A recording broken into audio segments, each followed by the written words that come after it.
Kasus pelawak tunggal Jocelyn Chia rupanya berbuntu panjang. Orang Tionghoa Singapura yang tinggal di Amerika ini dianggap menghina Malaysia lewat lawakannya. Malaysia bahkan mau memburu Jocelyn lewat Interpol.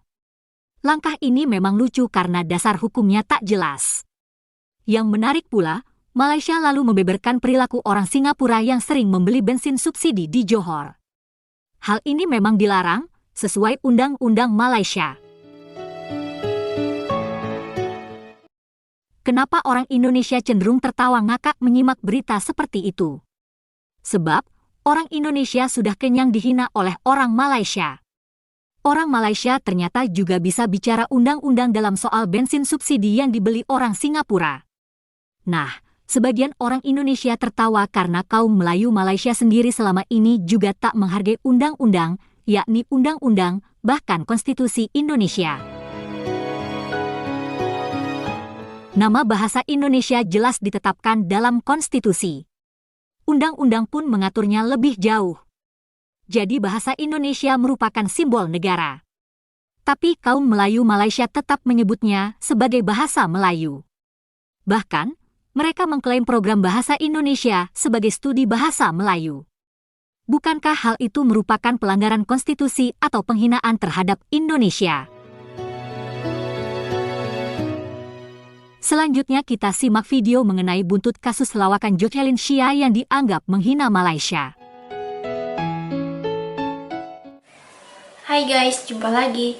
Kali ini kita akan membahas video menarik yang berkaitan dengan pelawak Jocelyn Chia. Rupanya kasus ini berbuntut panjang. Jocelyn dianggap menghina Malaysia karena dalam lawakannya di New York, ia mengejek Malaysia yang tertinggal dari Singapura. Nah, baru-baru ini beredar video mengenai warga Singapura yang diduga mau membeli bensin bersubsidi di Malaysia. Hal ini memang dilarang. Yuk kita simak videonya ya. Hari ini, aku nak react satu video yang insyaAllah akan viral ataupun dah viral. Dan aku nak sampaikan satu mesej kepada pelawak yang klaim diri dia daripada Singapura, iaitu Jocelyn Chia. Jom sama-sama kita tengok video yang aku maksudkan. Let's go! Kau tengok dia. Kau tengok dia. Kau tengok dia. Kau tengok dia. Kau tengok dia. Kau tengok dia. Kau tengok dia. Kau tengok dia bang. Kau tengok berapa kurang ajar ni. Kau tengok bang. Kau tengok. Kau tengok. Kau tengok. Kau tengok. Kau tengok bang.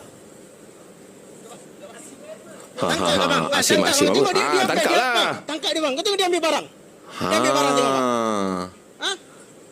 Dia lagi nak kadung aku, dia cakap dia tunggu kalau keluar. Ni apa dia bang?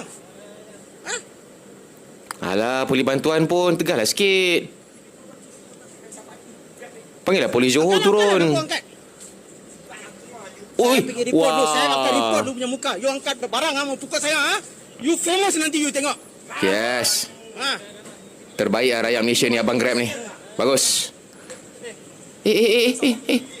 Okay, mungkin korang tak tengok lagi video ni ataupun mungkin korang blur-blur sikit lah. Okay, video ini di-upload dekat Twitter ataupun page Bulan, yang mana korang tengok ada dua ekor lelaki yang mengamuk bagai tu. Dia cuba nak isi minyak RON 95 ke dalam tong yang dia bawa, dan bila cek dekat dia punya plate kereta adalah plate kereta daripada Singapura. Jadi Abang Grab tu dia tegur lah.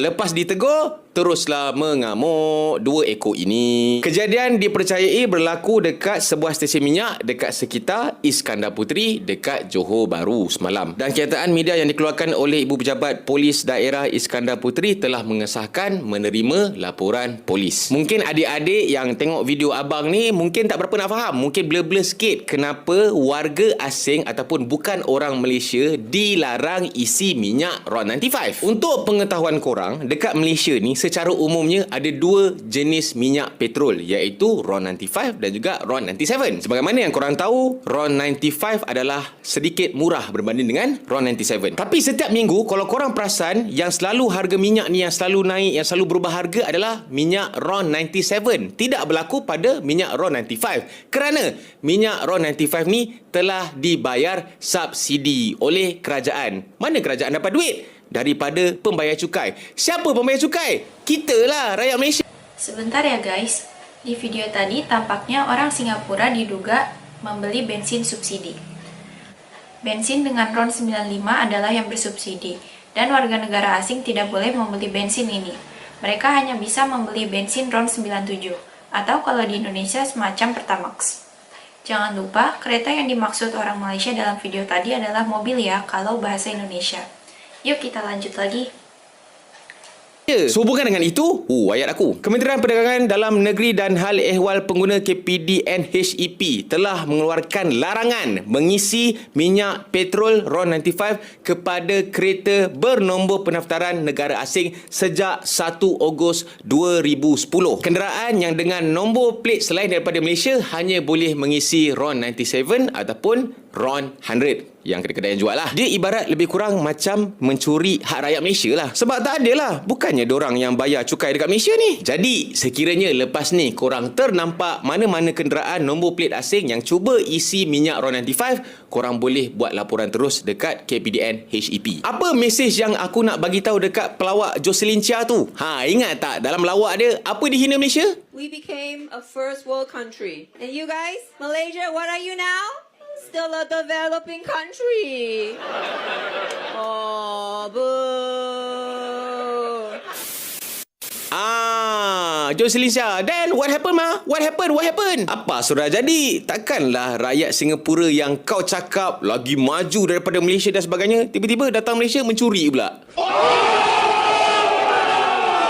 Kepada peminat-peminat aku, follower-follower aku yang berasal daripada Singapura, relax. Ini bukannya aku nak beef ke, aku sengaja nak cari pasal ke dengan Singapura. Tak ada. Sebab curi minyak RON 95 dekat Malaysia ni bukan sahaja berlaku di kalangan rakyat Singapura lah, segelintir lah. Tapi juga ada je yang daripada Thailand, daripada Indonesia pun ada juga kadang-kadang mengisi minyak RON 95. Tapi disebabkan baru-baru ni kan ada pelawak claim dia daripada Singapura and then hina-hina Malaysia kan, membanding-bandingkan Malaysia dan Singapura kan. Jadi why not aku bring up sikit lah kan. Aku nak tengok dia punya reaction pula. Jadi kepada semua, aku harap korang dah dapat pencerahan, dan juga kepada warga luar yang bukan rakyat Malaysia, ini adalah undang-undang. Nak tak nak korang kena ikut. Sama juga kalau orang Malaysia pergi lawat dekat negara korang lah, Singapura ke, Indonesia ke, Brunei ke. Kalau orang Malaysia langgar undang-undang korang marah tak? Yang jadi sekarang ni bukan setakat langgar undang-undang, tapi mencuri hak rakyat Malaysia. Kesian lah dekat Malaysia. Begitulah guys, jadi YouTuber tadi mengacu pada undang-undang, dan undang-undang memang harus kita hormati. Begitu pula halnya dengan bahasa Indonesia. Nama bahasa Indonesia diatur pula dalam undang-undang, bahkan undang-undang dasar. Jadi bahasa Indonesia semacam simbol negara. Jangan heran jika orang Indonesia pun marah bila nama bahasa Indonesia disebut sebagai bahasa Melayu. Seharusnya orang Malaysia bisa pula memahami hal itu. Terima kasih sudah menonton sajian kami, sampai jumpa lagi.